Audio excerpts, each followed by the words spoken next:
Welcome back to my channel Alfina an aesthetic lifestyle. അപ്പോൾ ഇന്ന് നമ്മൾ വന്നിരിക്കുന്നത് കഴിഞ്ഞൊരു വീഡിയോ ചെയ്തതിൽ ഒരുപാട് പേര് ഇൻഡെക്സ് മാർക്കും റാങ്കും ഒക്കെ അയച്ചു തന്നിട്ട് എനിക്ക് നേഴ്സിംഗ് കിട്ടുമോ, എനിക്ക് എവിടെയെങ്കിലും അഡ്മിഷൻ കിട്ടാൻ ചാൻസ് ഉണ്ടോ എന്നൊക്കെ ചോദിക്കുന്നവർക്ക് വേണ്ടിയിട്ടാണ് നമ്മൾ ഇന്നൊരു വീഡിയോ ചെയ്യുന്നത്.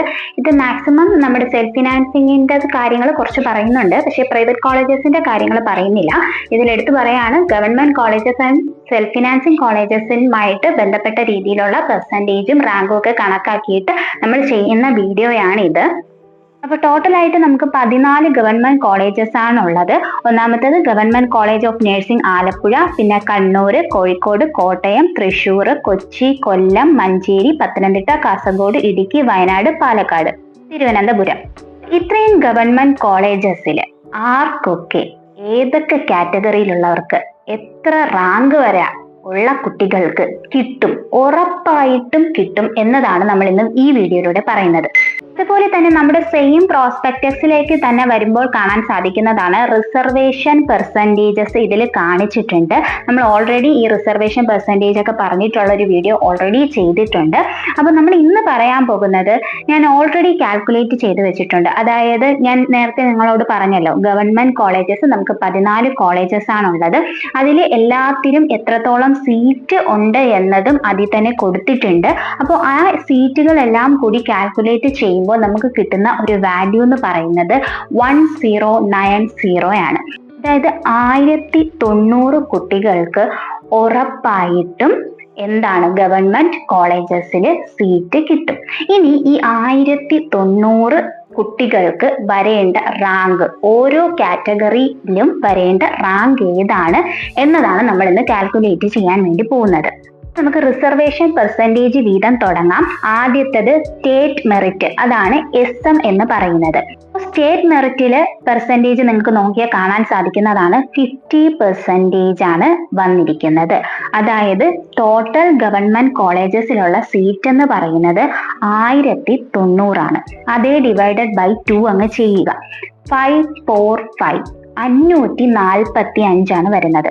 അതായത് SM മെറിറ്റില് 545 റാങ്ക് വന്നിട്ടുള്ള കുട്ടികൾ, അതിന് മേലോട്ടുള്ള റാങ്ക്, അതായത് 544, 533 അങ്ങനെ മേലോട്ടുള്ള റാങ്കാണ് ഞാൻ ഉദ്ദേശിച്ചത്. ഈ റാങ്കിലുള്ള കുട്ടികൾക്ക് ഉറപ്പായിട്ടും ഗവൺമെന്റ് സീറ്റ് കിട്ടും. നിങ്ങൾ എല്ലാ ഓപ്ഷൻസും വെക്കുകയാണെങ്കിൽ, അതായത് ഇപ്പോൾ ട്രിവാൻഡ്രത്ത് നിൽക്കുന്ന ആൾക്ക് ട്രിവാൻഡ്രം മെഡിക്കൽ കോളേജ് തന്നെ കിട്ടും എന്ന് പറയാൻ പറ്റില്ല. നിങ്ങൾ ഫുൾ ഓപ്ഷൻസും വെച്ചതിന് ശേഷം ഇതിലേതെങ്കിലും ഒരു ഗവൺമെന്റ് കോളേജിൽ കിട്ടാനുള്ള ചാൻസ് കൂടുതലാണ്. ഇപ്പൊ ഞാൻ പറഞ്ഞത് ക്ലിയർ ആയെന്ന് വിശ്വസിക്കുന്നു. ഇനി അടുത്തത് forward community members belonging to EWS category. ഈ കാറ്റഗറിക്ക് കൊടുത്തിരിക്കുന്ന പെർസെൻറ്റേജ് എന്ന് പറയുന്നത് 10% ആണ്. അതായത് ടോട്ടൽ സീറ്റ് എത്രയാണ്? 1090. അതിൽ 10% മാത്രമാണ് EWS കാറ്റഗറി റിസർവേഷനിൽ വരുന്നത്. അതായത് 1090 ഡിവൈഡഡ് ബൈ 10 ചെയ്യുക. അപ്പോൾ എത്ര കിട്ടും? 109. നിങ്ങൾക്ക് ഇത്രയും കാൽക്കുലേറ്റ് ചെയ്ത് പറഞ്ഞു തരുന്നത് കറക്റ്റ് മനസ്സിലാവാൻ വേണ്ടിയിട്ടാണ്. അപ്പോൾ 109, അതായത് EWS കാറ്റഗറിയിൽ നിങ്ങൾക്ക് കിട്ടിയ റാങ്ക് 109ന് മേലോട്ടാണ്. മേലോട്ടെന്ന് ഉദ്ദേശിക്കുന്ന 108, 107 അങ്ങനെ കുറഞ്ഞു വരുന്നതിന്റെ മേലോട്ടാണ് ഞാൻ ഉദ്ദേശിച്ചത്. അപ്പോൾ അങ്ങനെ കിട്ടുന്ന കുട്ടികൾക്ക് ഉറപ്പായിട്ടും ഗവൺമെന്റ് സീറ്റ് കിട്ടും. പക്ഷേ ഇന്ന കോളേജിലാണ് എന്ന് പറയാൻ പറ്റില്ല. നിങ്ങൾ എല്ലാ ഓപ്ഷൻസും വെക്കണം. ഗവൺമെന്റ് കോളേജസ് എല്ലാം ഓപ്ഷൻസ് രജിസ്റ്റർ ചെയ്യുന്ന സമയത്ത് വെക്കണം, എന്നാൽ മാത്രമേ കിട്ടുകയുള്ളൂ. ഇനി മൂന്നാമത്തത് socially and educationally backward classes, SEBC. ഇവർക്ക് വരുന്ന പെർസെൻറ്റേജ് 30% ആണ്. അതായത് 30%. ഈ 30%ന് താഴെ ABCDEFGHI എന്ന് കൊടുത്തിട്ടില്ലേ, അതാണ് SEBC കാറ്റഗറിയിൽ താഴെ വരുന്ന കാറ്റഗറീസ് ആണ് ഈ കൊടുത്തിരിക്കുന്നത്. അതിൽ ഈഴവ, EZ ആ കാറ്റഗറിക്ക് വരുന്നത് 9% ആണ്. നിങ്ങൾ ഇത് കാൽക്കുലേറ്റ് ചെയ്ത് നോക്കിയാൽ നിങ്ങൾക്ക് തന്നെ മനസ്സിലാവും. ഈ 9+8+3+2+2+1+1+1 ഈ കാറ്റഗറി എല്ലാം കൂട്ടി ചേർന്നതാണ് ഈ 30%, 30% എന്ന് പറയുന്നത്. ഈ 30%നെയാണ് ഓരോ കാറ്റഗറിക്കും ഡിവൈഡ് ചെയ്ത് കൊടുത്തിരിക്കുന്നത്. അതിൽ EZ കാറ്റഗറി, ഈഴവ. അപ്പോൾ നമ്മൾ ഓൾറെഡി പറഞ്ഞു നമുക്ക് എത്ര സീറ്റാണുള്ളത്? 1090 സീറ്റ്. അതിൽ 9% സീറ്റ് ഈഴവയ്ക്കാണ് വരുന്നത്. അപ്പോൾ 1090 ഡിവൈഡഡ് ബൈ 9 ചെയ്ത് നോക്കിയാൽ നിങ്ങൾക്ക് കിട്ടുന്നത് 98 ആണ്. അപ്പോൾ ഈഴവയില് 98 ആണ് നിങ്ങളുടെ റാങ്ക് എന്നുണ്ടെങ്കിൽ ഉറപ്പായിട്ടും നിങ്ങൾക്ക് ഗവൺമെന്റ് സീറ്റ് കിട്ടുന്നതായിരിക്കും. അതുപോലെ അടുത്ത കാറ്റഗറിയാണ് MU മുസ്ലിം. ഇത് 8% വരുന്നത്. മുന്നേ ചെയ്തതുപോലെ തന്നെ നിങ്ങൾക്ക് തന്നെ കാൽക്കുലേറ്റ് ചെയ്യാം. 1090 ഡിവൈഡഡ് ബൈ 8 അതിന്റെ പെർസെൻറ്റേജ് നോക്കുമ്പോൾ 87 ആണ് കിട്ടുന്നത്. അതായത് മുസ്ലിം കാറ്റഗറിയിലെ റിസർവേഷൻ റാങ്ക് വരുന്നത് 87ന് മേലേക്ക്, അതായത് 86, 85 അങ്ങനെ പോകുന്ന കുട്ടികൾക്ക് ഉറപ്പായിട്ടും ഗവൺമെന്റ് സീറ്റ് കിട്ടുന്നതായിരിക്കും. അടുത്ത category other backward Hindu BH. അവിടെ വരുന്നത് 3% ആണ്. അതായത് 1090 ഡിവൈഡഡ് ബൈ 3. നിങ്ങൾക്ക് ഞാൻ ഇത് എപ്പോഴും എടുത്ത് പറയുന്നത് മനസ്സിലാകാൻ വേണ്ടിയിട്ടാണ് കേട്ടോ. അപ്പോൾ ഡിവൈഡഡ് ബൈ 3 ചെയ്ത് നോക്കുമ്പോൾ നിങ്ങൾക്ക് എത്രയാണ് കിട്ടുന്നത് എന്ന് നോക്കുക. 32 ആണ് നമ്മൾ ഡിവൈഡ് ചെയ്യുമ്പോൾ കിട്ടുന്നത്. അതായത് BH അതുപോലെ തന്നെയാണ് LCയുടെ കാറ്റഗറിയിൽ വരുന്നതും കേട്ടോ. LC കാറ്റഗറിയും BH കാറ്റഗറിയും 32 ആണ് നിങ്ങളുടെ കാറ്റഗറി റാങ്ക് എന്ന് പറയുന്നുണ്ടെങ്കിൽ ഉറപ്പായിട്ടും നിങ്ങൾക്ക് ഗവൺമെന്റ് കോളേജസിൽ സീറ്റ് കിട്ടുന്നതായിരിക്കും. നേരത്തെ പറഞ്ഞതുപോലെ തന്നെ എല്ലാ ഗവൺമെന്റ് കോളേജസും ഓപ്ഷൻസ് വെക്കേണ്ടതായിട്ടും വരുന്നതായിരിക്കും.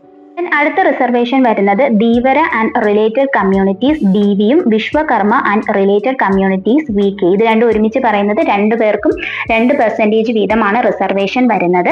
അപ്പോൾ നേരത്തെ പറഞ്ഞതുപോലെ തന്നെ 1090 ഡിവൈഡഡ് ബൈ 2 ചെയ്യുമ്പോൾ നമുക്ക് കിട്ടുന്നത് 21 ആണ്. അപ്പോൾ 21 റാങ്കിന് മേലേട്ടുള്ളത് 20, 90 ആ റാങ്കൊക്കെ ഉള്ള കുട്ടികൾക്ക് ഗവൺമെന്റ് സീറ്റ് കിട്ടും എന്നുള്ളത് ഉറപ്പാണ്.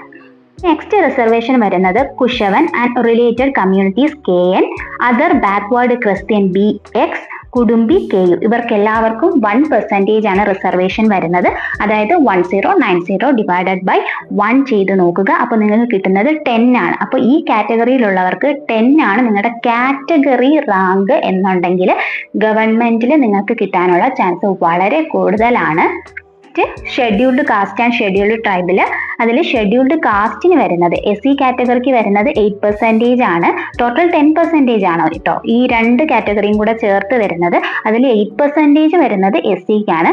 അപ്പോൾ 1090 ഡിവൈഡഡ് ബൈ 8 ചെയ്യുമ്പോൾ നിങ്ങൾക്ക് കിട്ടുന്നത് 87 ആണ്. അപ്പോൾ 87 റാങ്കിന് മേലോട്ട് 86, 85 ആ രീതിയിൽ റാങ്കുള്ള കുട്ടികൾക്ക് കിട്ടാനുള്ള ചാൻസ് കൂടുതലാണ്. അടുത്ത കാറ്റഗറി ഷെഡ്യൂൾഡ് ട്രൈബ്. അതിന് 2% ആണ് വരുന്നത്. 2% എന്ന് പറയുമ്പോൾ 1090 ഡിവൈഡഡ് ബൈ 2 ചെയ്താൽ നിങ്ങൾക്ക് കിട്ടുന്നത് 21 ആണ്. അപ്പൊ 21 കാറ്റഗറി റാങ്ക് വരുന്നവർക്കാണ് ഇവിടെ ഗവൺമെന്റ് സീറ്റ് കിട്ടാനുള്ള ചാൻസ് കൂടുതൽ. അതുപോലെ തന്നെ ഫോർ ഗവൺമെന്റ് എയ്ഡഡ് ഇൻസ്റ്റിറ്റ്യൂഷനിലും സെൽഫ് ഫിനാൻസിങ് ഇൻസ്റ്റിറ്റ്യൂഷനിലും ഇതുപോലെ പെർസെൻറ്റേജ് കൊടുത്തിട്ടുണ്ട്. നിങ്ങൾക്ക് അത് നോക്കി മനസ്സിലാക്കാം. അത് വെച്ചിട്ടൊന്ന് കാൽക്കുലേറ്റ് ചെയ്താൽ ചിലപ്പോൾ ആക്യുറേറ്റ് ആയിട്ട് കിട്ടണമെന്നില്ല. അപ്പോൾ നമുക്ക് സെൽഫ് ഫിനാൻസിൻ്റെതൊക്കെ ഇതുപോലെ വീഡിയോ നിങ്ങൾക്ക് വേണം എന്നുണ്ടെങ്കിൽ കമന്റ് സെക്ഷനിൽ പറയാട്ടോ. കുറെ പേരുടെ ഡൗട്ട് ആയിരിക്കും, ഞങ്ങൾക്ക് ഇത്രയും മാർക്ക് ഇല്ലല്ലോ, ഇത്രയും റാങ്ക് അല്ലല്ലോ ഞങ്ങൾക്ക് വന്നിരിക്കുന്നത്, അപ്പോൾ ഇനി ഞങ്ങൾക്ക് കിട്ടില്ലേ എന്ന് പേടിക്കണ്ട. ഇത് ഒരു ആക്യുറേറ്റ് കിട്ടാൻ ചാൻസ് ഉറപ്പായിട്ടുമുള്ള കുട്ടികളുടെ കാര്യമാണ് ഞാൻ ഈ പറഞ്ഞത്. അതിനർത്ഥം നിങ്ങൾക്ക് നിങ്ങളുടെ റാങ്ക് അനുസരിച്ച് ഒരിടത്തും അഡ്മിഷൻ കിട്ടില്ല എന്നതല്ല. എല്ലാം ഡിലേ ആയത് കാരണം നിങ്ങളുടെ ടെൻഷൻ കണ്ടിട്ടാണ് ഇതൊക്കെ ഒന്ന് കാൽക്കുലേറ്റ് ചെയ്ത് പറഞ്ഞു തരണം എന്ന് തോന്നിയത്. പല കുട്ടികളും ഇൻഡെക്സ് മാർക്കും റാങ്കും ഒക്കെ അയച്ചു തന്നു ഒരുപാട് മെസ്സേജസ് വരുമ്പോൾ എല്ലാവർക്കും റിപ്ലൈ കൊടുക്കാൻ പറ്റാത്തത് കൊണ്ടാണ് ഇങ്ങനെ ഒരു വീഡിയോ ചെയ്തത് കേട്ടോ. വീഡിയോ ഹെൽപ്ഫുൾ ആയിട്ടുണ്ടെങ്കിൽ അതൊന്ന് കമന്റ് സെക്ഷനിൽ പറയാം. അതോടൊപ്പം ചാനൽ ഒന്ന് സബ്സ്ക്രൈബ് ചെയ്യുക. കറക്റ്റ് ടൈമിൽ നോട്ടിഫിക്കേഷൻസ് കിട്ടാൻ വേണ്ടി നോട്ടിഫിക്കേഷൻസിൽ ഓൾ എന്ന ഓപ്ഷൻ ഒന്ന് എനേബിൾ ചെയ്ത് വെക്കുക. അതോടൊപ്പം നെക്സ്റ്റ് വീഡിയോ ആയിട്ട് നമുക്ക് ഉടനെ തന്നെ കാണാം. അതുവരേക്കും ഓക്കെ, ബൈ, താങ്ക് യു.